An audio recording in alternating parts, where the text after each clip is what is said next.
when he was gone forth into the way, there came one running, and kneeled to him, and asked him, Good master, what shall I do that I may inherit eternal life?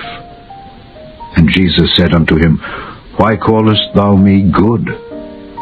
There is none good but one, that is God. Thou knowest the commandments. Do not commit adultery, do not kill, do not steal, do not bear false witness, defraud not, honor thy father and mother. And he answered and said unto him, Master, all these have I observed from my youth. Then Jesus, beholding him, loved him, and said unto him, One thing thou lackest.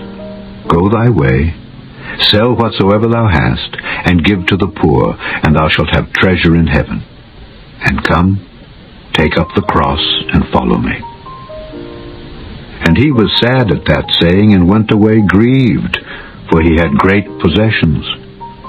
And Jesus looked round about, and saith unto his disciples, How hardly shall they that have riches enter into the kingdom of God? And the disciples were astonished at his words.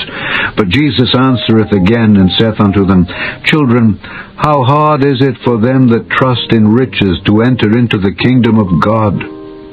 It is easier for a camel to go through the eye of a needle than for a rich man to enter into the kingdom of God. And they were astonished out of measure, saying among themselves, Who then can be saved?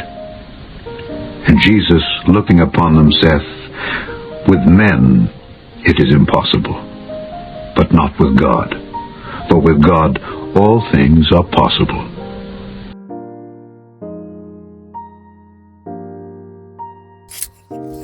Contemplation.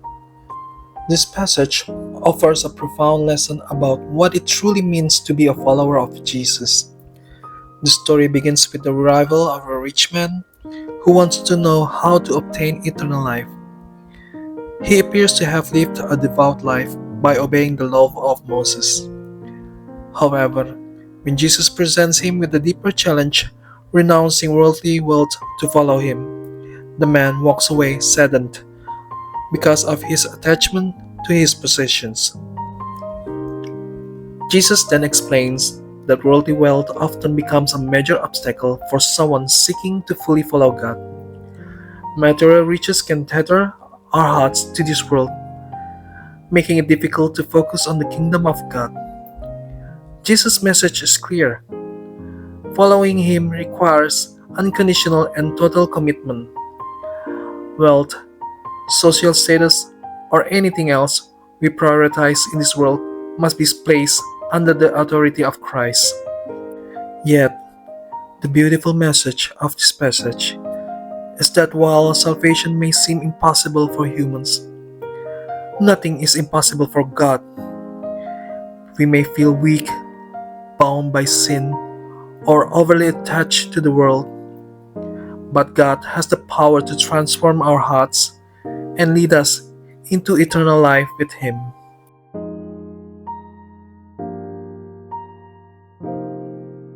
The reflection for this passage: are there worldly things we value so much that they hinder our relationship with God? And how can we prioritize spiritual values over material possessions?